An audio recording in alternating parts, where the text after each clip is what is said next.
varying degrees of success. So on behalf of many in our community, I would like to sincerely thank Dudley Meyer, who this was not arranged. He has actually arrived. I was quite surprised. Dudley Meyer for his efforts. His work is greatly appreciated. So I would like to have recorded my thanks. Thank you very much for giving me the time to do that. It's long overdue. The issue I'd like to address is 9.2, the expansion of the Green Track Incentive Program. Any attempt to increase canopy cover is to be commended, so thank you so much. However, we first need to know if what is already in place or being proposed is working or will actually work. The city has admitted on multiple times over many years, and as recently as several months ago, it does not check any completed construction, single, multi or commercial, to ensure it has complied with the landscaping component of development applications.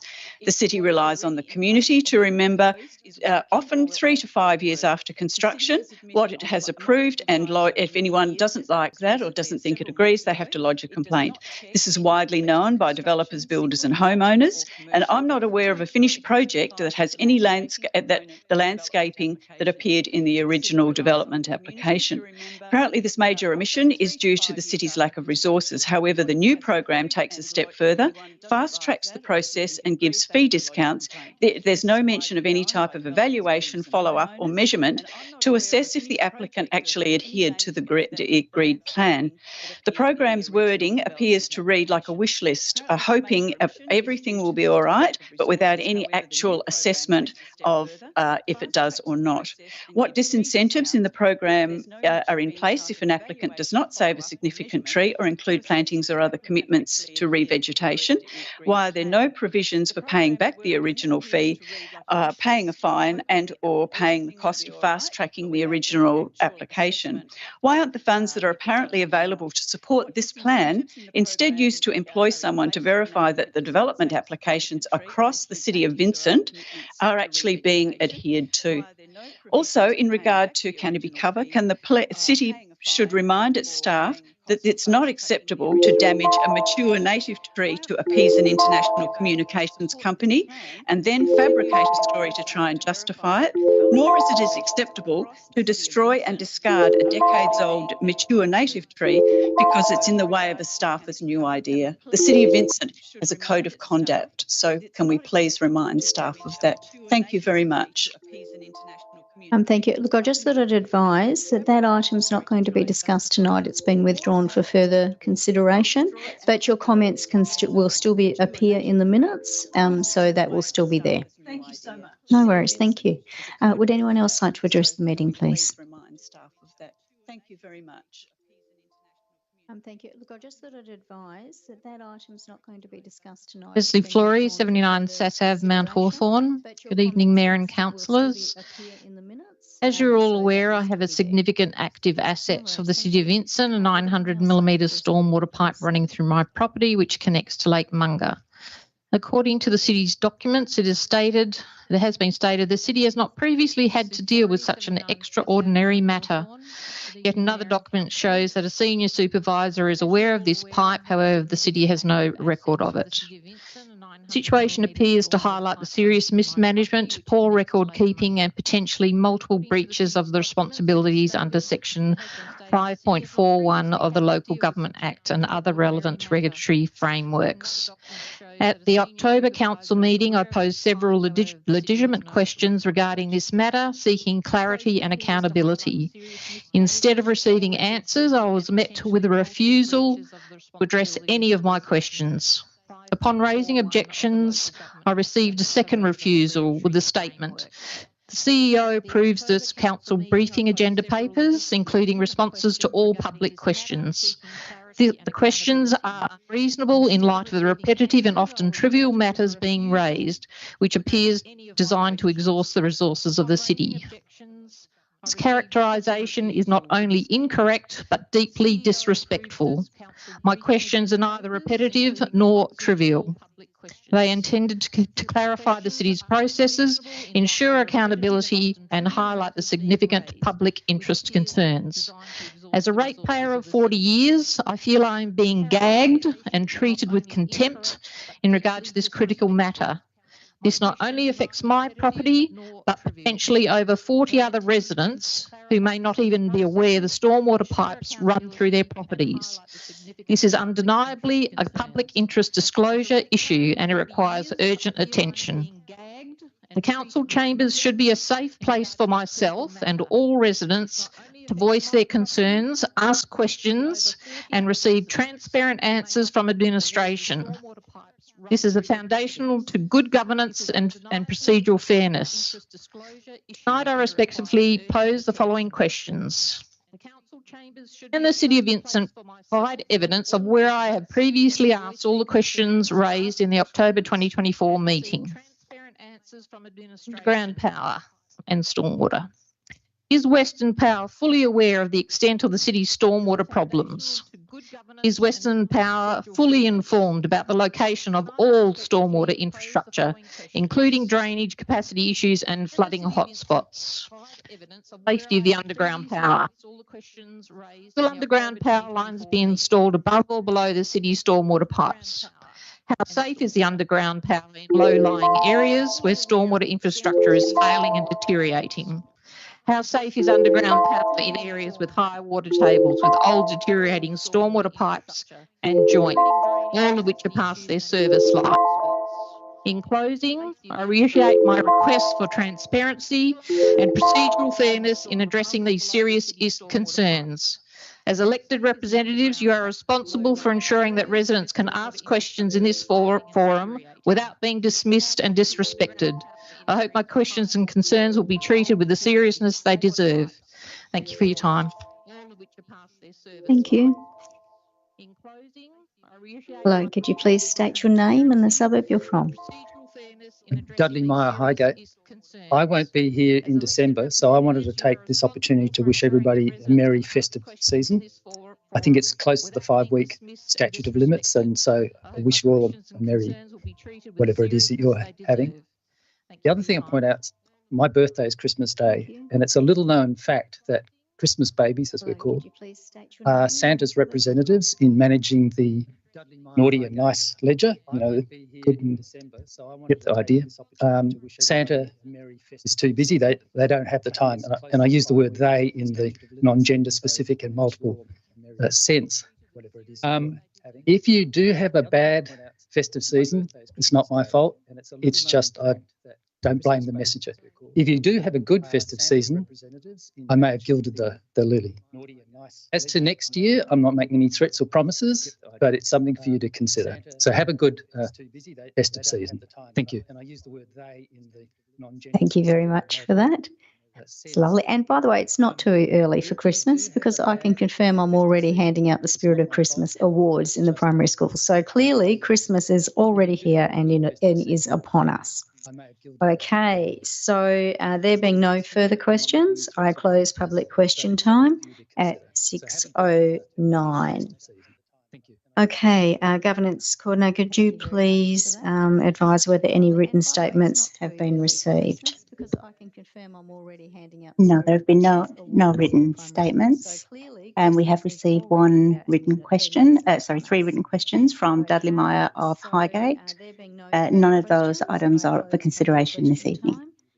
Okay, and that will be included in the minutes, as I understand it. So I have not received any applications for leave of absence. Does anyone here wish to put an application for leave of absence? Okay, Councillor Wolf. Thank you, Mayor. Looking for the 16th to the 19th of December, please, for leave of absence. For consideration this evening. Okay, and that will be included in the minutes, as I understand. Okay, are there any other applications for leave of absence? Okay, so I'll put, so Councillor Wolf has asked for a leave of absence from the 16th to the 19th of December. All those in favour? Yeah, so that's, no, sorry, oh, sorry, Becky, sorry about that. Can I have a mover for that, please? Thank you, sorry, you're absolutely right. Councillor Castle, thank you.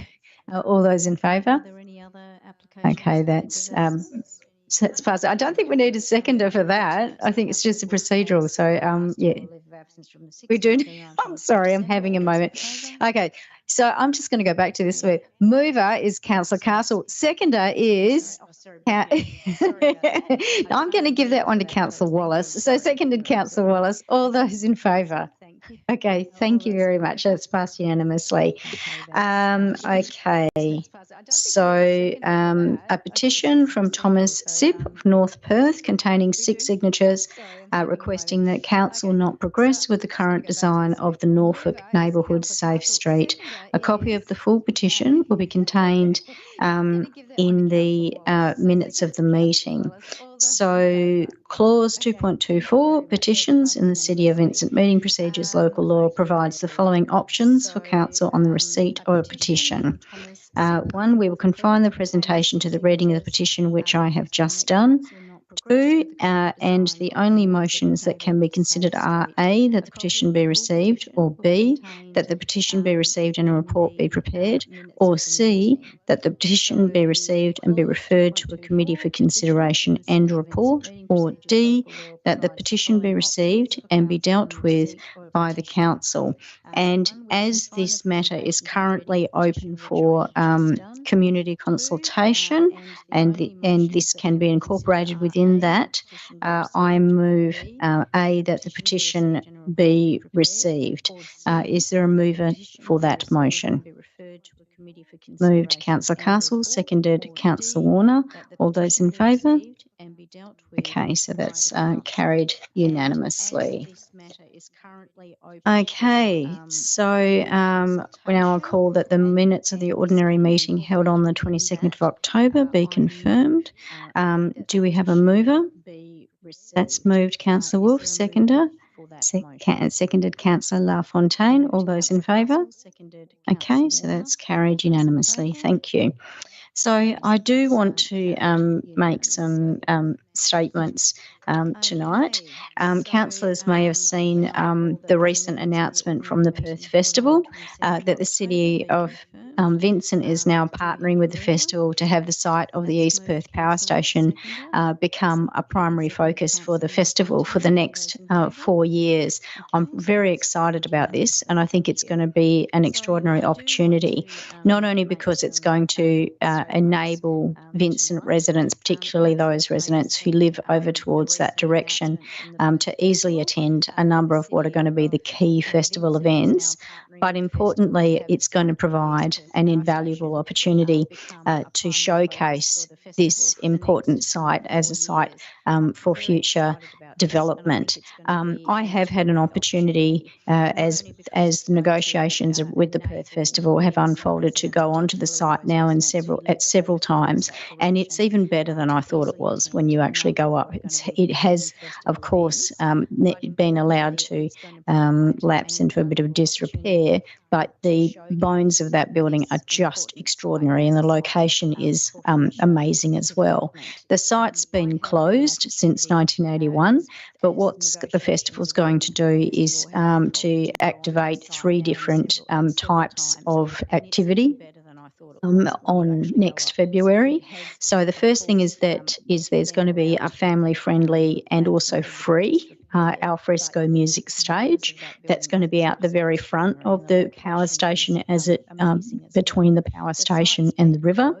And out the back, there's going to be an outdoor contemporary music venue, and then Boorloo contemporary visual art projections will be projecting onto the building.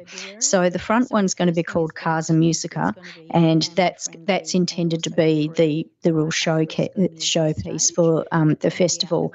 So it's going to have a bunch of different performers, and it's going to have lots of Mediterranean vibes, and it should be absolutely fabulous. Out the back, they're going to maximise the extraordinary architecture of the building, and it's been inspired by the London's Printworks, and so it's going to have a dance floor, and there's going to be some terrific acts, and the Boorloo Contemporary are going to be putting a lot of young artists' work from Alan Yaron and Alona Maguire and Daniel Hansen onto the building, which is going to talk to the history of the site. So it's the first time that we've ever had an event of this scale at that site, and I think it's going to be an extraordinary festival.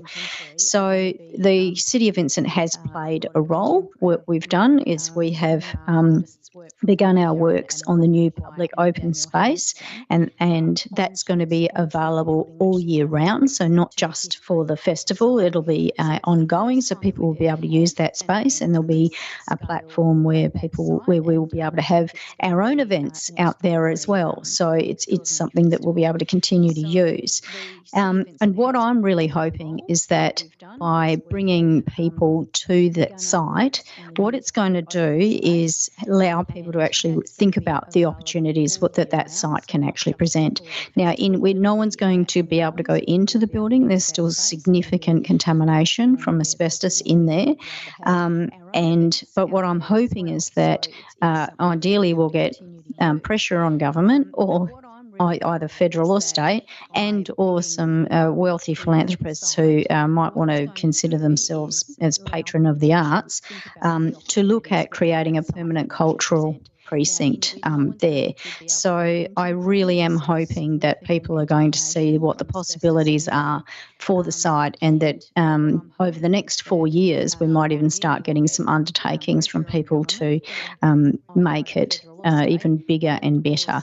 It's just so well placed. It's really close to the CBD. It's right on the river. It's just near Optus Stadium. It's walking distance to HBF Stadium, and of course North Claysbrook's going to take off, and it'll just be an amazing location if someone decides to actually invest in there.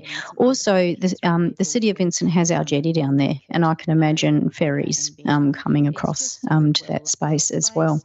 So I hope people are going to take advantage of the fact that there's going to be marvellous things there, and I'm really looking forward to being able to have it highlighted, and I hope people are going to look at what it can provide. Okay, in relation to the awards. So that's right, so I mentioned. So, okay. CEO, do you have any declarations of interest that have been declared?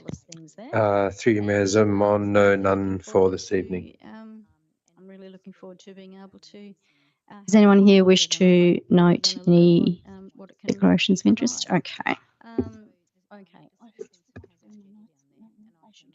Okay, so items which have been the subject of a question, comment or deputation, there are none that are still on the agenda.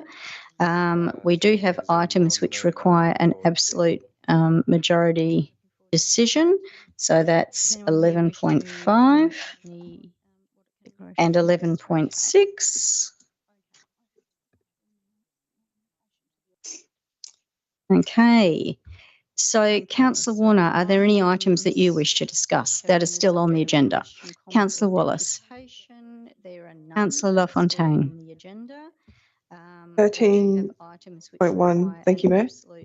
13.1. Okay. Councillor Castle. 17.1. Councillor Greer. 12.5. 12.5, did you say? Okay. Councillor Wolf. 10.1, please. That is still on the agenda. Councillor Hallett. Okay. Just consult with the items which are going to be done on block. 13.1. Thank you, Mayor. 13.1. Okay. Councillor Castle. 17.1. Councillor Greer. 12.5. 12.5, did you say? Okay. Councillor Wolf. 10.1, please. That is still on the agenda. Councillor Hallett. Okay.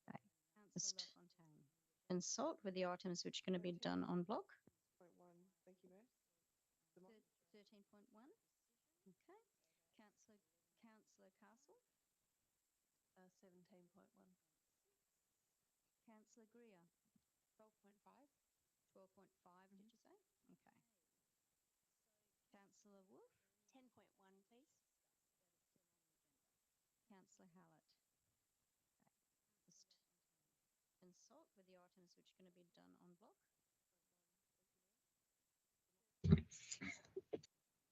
So the en bloc items that we have listed are 9.3, 11.1, 11.2, 11.3, 11.4, 12.2, 12.3 and 12.4.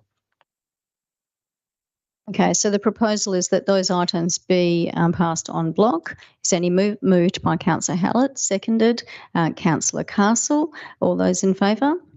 Okay, that's passed unanimously. Okay, so we'll come to the first item, 10.1, outcome of advertising and adoption of amendments to collection management policy. Do I have a mover for us? Moved Councillor Wolf. Do I have a seconder? Seconded by Councillor Wallace. Okay, Councillor Wolf. Thank you, Mayor. I just wanted to focus briefly on one aspect of this policy, which is the diversity and inclusion aspect. The reason is I was really saddened in May this year when Cumberland, Western Sydney Council, voted to ban literature from its library that depicted same-sex parents. And I was really sad in thinking about the impact that this had on multiple members of that community. But this policy that we've got here aims to create a collection that represents diverse perspectives, interests and beliefs in our community. And it explicitly states that the library won't engage with censorship on the grounds of gender, politics, race or religion. So for me, this just isn't about policy words on a page. This is actively creating a collection and actively creating a culture. And in doing so, really ensuring that the library is a safe space for everybody in Vincent. So I wholeheartedly support this proposal. Councillor Wallace. Does anyone else wish to speak on this proposal? So I'm going to put it. All those in favour? Okay, it's passed unanimously. Thank you.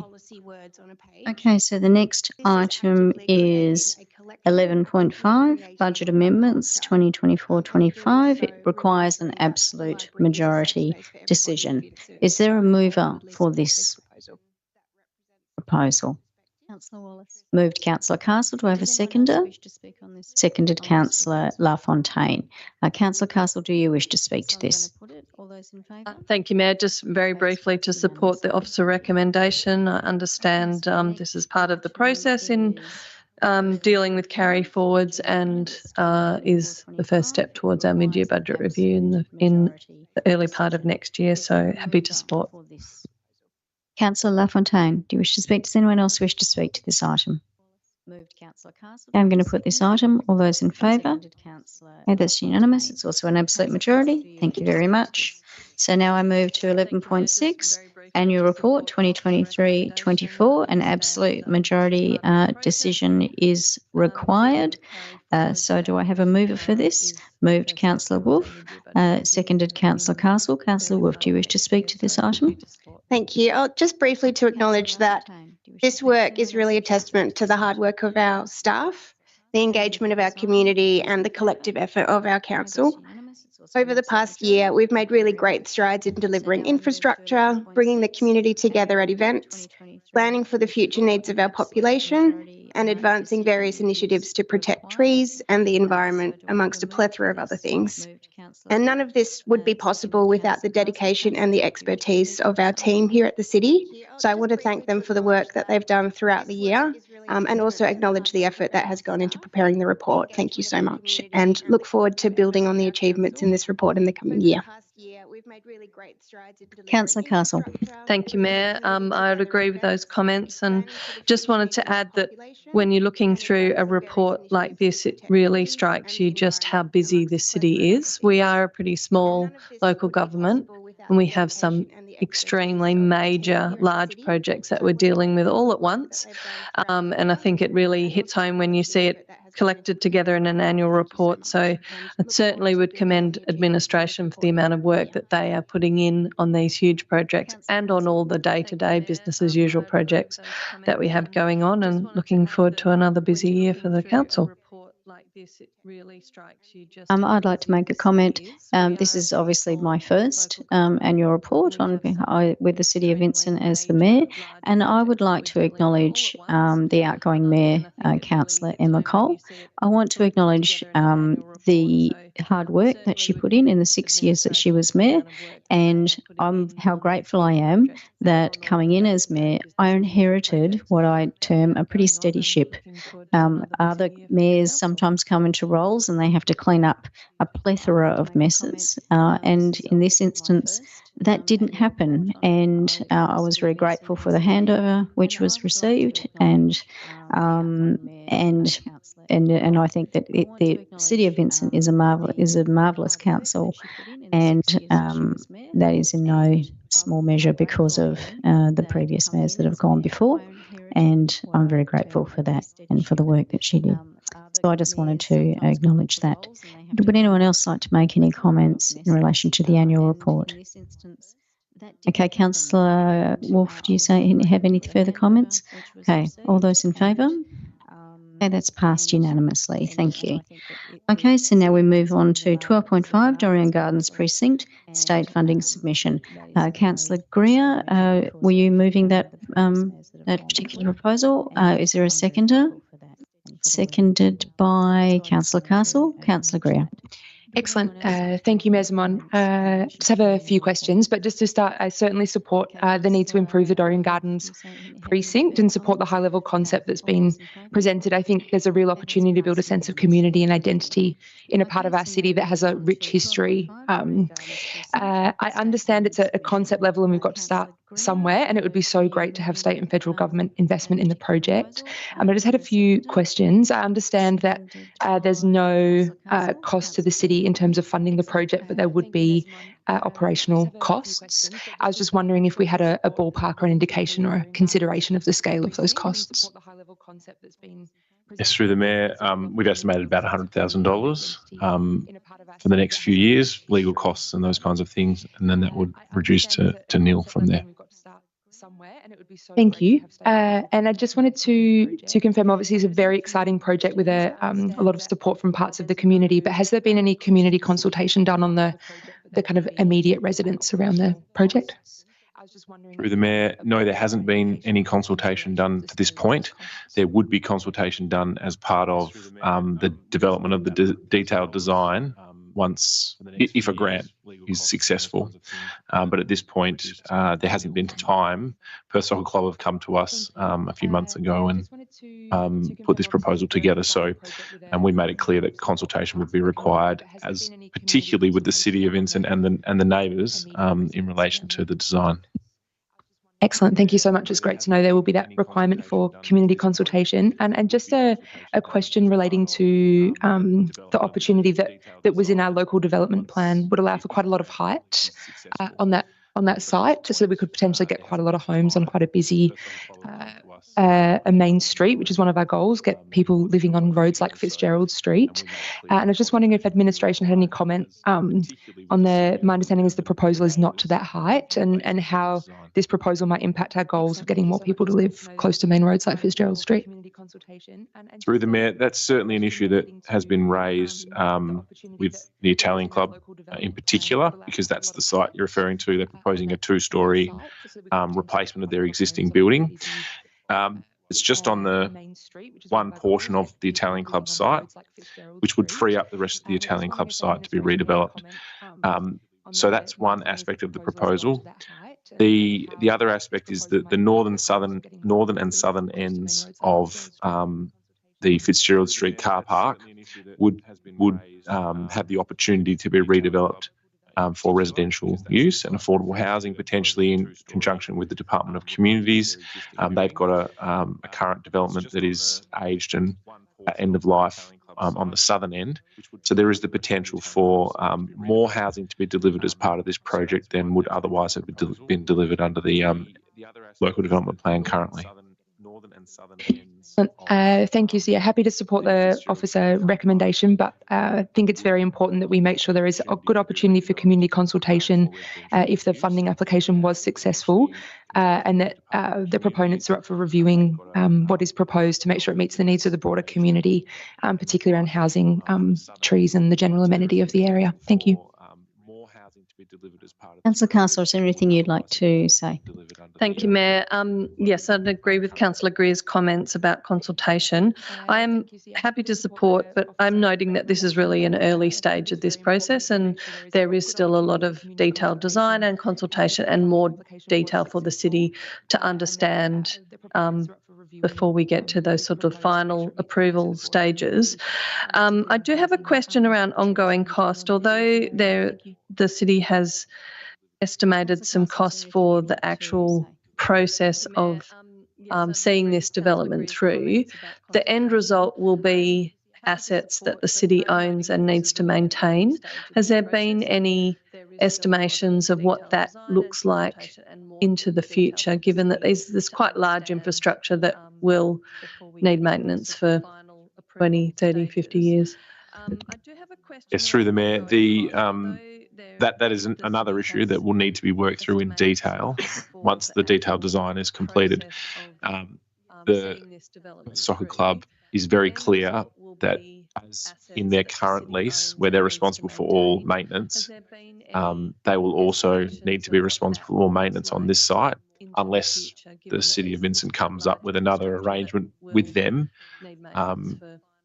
where the community gets something in exchange for the City of Vincent burdening some of the ongoing maintenance costs. So they're very aware of that. They're working to try and deliver a financially viable development where they can gain revenue from leasing out the commercial tenancies like the gym that they've proposed, the restaurant that they've proposed, and then there's the multi-storey car park as well and the potential revenue that could come from that. So, but at this stage, they haven't got to a final answer because there is a lot of work to do still in relation to the detailed design. Thank you. Could you just remind me what's the term of the lease on the soccer club? I don't need this answer right now. I think it would be useful as part of the next stage of the process to consider what that term is currently and what it might be in the future to try and lock in some of those arrangements for a good portion of the life of the asset. Yeah, through the Mayor. I don't have the number. I did write it down last week, but I've forgotten it now. I'm sorry. There's a number of years left. It's not expiring soon, but in any case, that's a very good point. The lease will need to be designed in such a way that ongoing maintenance is their burden, noting that eventually the renewal of those buildings will need to be funded, probably through a similar process that we're going through here. A good portion of the life of the asset. Okay, does anyone else wish to speak to this item? Councillor Greer, is there anything else that you wish to say? No, thanks. I'll put the item. All those in favour? Okay, that's passed unanimously. Thank you. Okay. So then we get to 13.1. As the presiding member, I don't usually get the opportunity to move motions, and I'd like to take the opportunity now to move a notice of motion. So I would like to move item 13.1, electrical vehicle charging infrastructure in the City of Vincent. Is there a seconder? That's seconded by Councillor Hallett. So I'm very pleased with the fact that we're proceeding with our undergrounding of the power lines across Vincent, and I think that's going to greatly enhance the amenity of where we live. But it's also an opportunity for us to investigate other potential electrical infrastructure upgrades. And tonight I'm hoping that the council will agree that upgrades to enable for additional electrical vehicle charge points is one which we should be vigorously pursuing with Western Power and also the state government. Now, I personally believe that in an ideal world, we wouldn't need private vehicles. Many people in many cities would not even think to get a private vehicle, particularly if you live in the middle of Sydney, for example. You would never need one. The public transport is so good, and there's alternative opportunities to be able to get around by alternative forms of transport that are excellent. Unfortunately, at the moment, the design of broader Perth is such that it can be quite difficult to get out into wider Perth if you don't have a private vehicle. And so I recognise that although we should be making all efforts to limit the need for people to have private vehicles, that people will still need them. It is an anomaly. Reliance on public transport and alternative transport options should always be the first thing, and we need to prioritise pedestrian travels and bikes, and of course my favourite, e-scooters.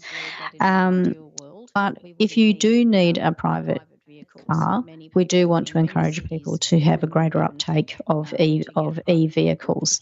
And that is a particular challenge for a number of people who live in Vincent, particularly those who have properties that don't have off-road parking.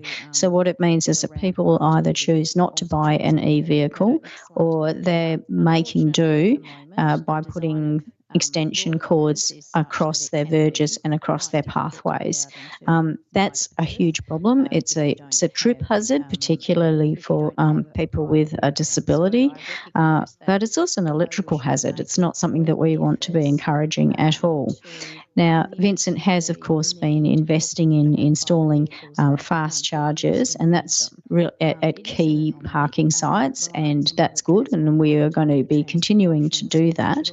But I think that it's an opportunity for us to look at investigating whether there's an option for individual households at their expense, at their own expense, to install individual chargers on the verges, and there's some technologies that potentially facilitate that, or whether individual streets can have chargers that as public infrastructure, which with some dedicated parking spots to enable that charging to occur.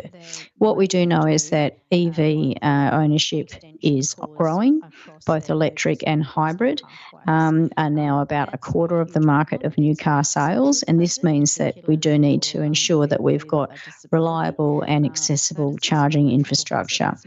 Importantly, we also want to make sure that we've got infrastructure which is going to blend into our local landscapes. So as a state in WA, we're not on track for our necessary emission reductions. If the state government is prepared to partner in these sorts of measures, it means that the good people of Vincent are better able to play their part towards a zero carbon future.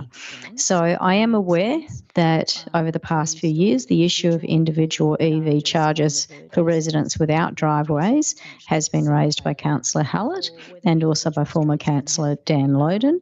And today I'm asking you all to support putting this matter as a formal position of this council. So I do ask that you please support the motion. Councillor Hallett.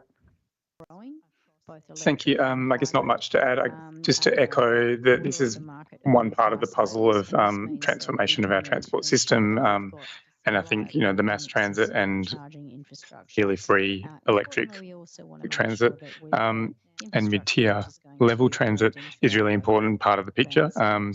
But I think, as the Mayor mentioned, I've had a number of queries, and it's kind of escalating over the last few years of those folks in particularly the inner city area where they don't have access to their own bays. And I think this is something that I appreciate the staff have actually done quite a bit of work in negotiating with our partner organisations and Western Power and Wowga, and trying to find some movement on this. And I guess I appreciate this motion, I guess, hopefully re-energising and focusing that a little bit, and in particular, some of the advocacy to the state government. And I just have an amendment in relation to that as well. Would you like to present your amendment now?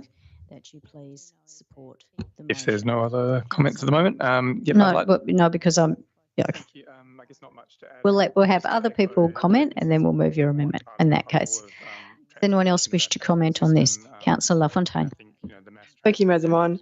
Yeah, I understand that EV infrastructure is quite complex, and in the interest of efficiency, investigation with consideration to public car parking as well as underground power program coming up is efficient and important. And so I think that I'm supportive of encouraging EV usage in the city, and I think this is a good opportunity. Thanks. Does anyone else wish to speak to this item? Councillor Greer. Thank you, Ms Mon. Just to also acknowledge that the report speaks to our goal of moving away from personal vehicles across the city, but I think we've also got to acknowledge that the use of active transport and public transport is excellent through some parts of the city and really difficult in other parts. I really see that the biggest blocker is a lack of public transport travelling east to west through the city. If you're not comfortable riding a bike on the road, often getting in a car is your only option travelling east-west. So I certainly support the intent here of enabling people to move to electric vehicles. I've spoken to a lot of residents who live in those smaller streets, and the challenges we've described are very real, and the extension cords are real. I thought I might take this opportunity to ask one question about the slow charger near Brookman and Moore Street, just if we have a update on the timeline for the project as outlined in the report. Supportive of encouraging EV usage. Ms Mon, we don't have a firm timeline in terms of when that's in progress, but it was contemplated. We were going through that exercise in liaising with the residents. Perhaps separately, I can provide you with a clearer update. Excellent, thank you. So just say I support the notice of motion alongside our commitment to continuing to call on the state government for increasing public transport options through the city, and our continued work on improving the walking experience and the cycling experience across Vincent. Does anyone else wish to speak to this item? Councillor Hallett, do you wish to move your amendment? Thank you. Reasonably straightforward amendment, but just to make explicit mention of the important next 6-month period that we have up to a state election, and that this is a really useful point of focus for us to push the advocacy within this current term. Thanks. So I've accepted that amendment to my proposal, so therefore we don't need to debate that amendment. Okay, so I just, if nobody else wishes to speak to the amended, okay, Councillor Warner. Thank you. Yeah, I just wanted to say that we've got a fairly unique situation at the moment in that we are literally rolling out underground power in the lead up to an election, both federal and state. So this is the time now to really take advantage of that and try and push that agenda through. I also acknowledge in a perfect world we wouldn't need cars, and I take exception to the comments that came through that we were actually providing facilities to encourage car use. So I really appreciate that we are actually doing this, and that we are looking at the various options versus, public versus the private options, and sinking in with what is happening at the time and what we can do and how we can do it best. Does anyone else wish to speak to this, to the amended motion? Okay, so I'll conclude my remarks. I just want to say thank you for those people who have spoken. I agree with the comments made by Councillor Greer about the difficulty with getting from east to west. It's also difficult getting from west to east, just what I'd say. And it is a real challenge, and I have to be very clear that this proposal in no way precludes my vigorous advocacy around needing to improve the public transport options, and in particular the need to get a CAT. But that's a matter for another time, and another NOM probably. But I do ask people to at least to support this. I think it is important that we do everything we can to try to have infrastructure that is within the City of Vincent that enables people to play their individual role in dealing with the global challenge that is climate change. So I will put that proposal. So all those in favour? That's passed unanimously. Thank you very much, people. That is now the position of the City of Vincent. Okay, so now I move on to our confidential item, which is 17.1. So, yes, I do ask that the live stream. So, can I please have a mover that we move going behind closed doors? So that's moved Councillor Castle. That's seconded Councillor Hallett. So can I please ask that the live stream be turned off? And Need to vote on that one. Yep, sorry, I'm just.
So when you tell me when the live stream has recommenced. Has. Okay. I read all. Okay. So the recommendation that was passed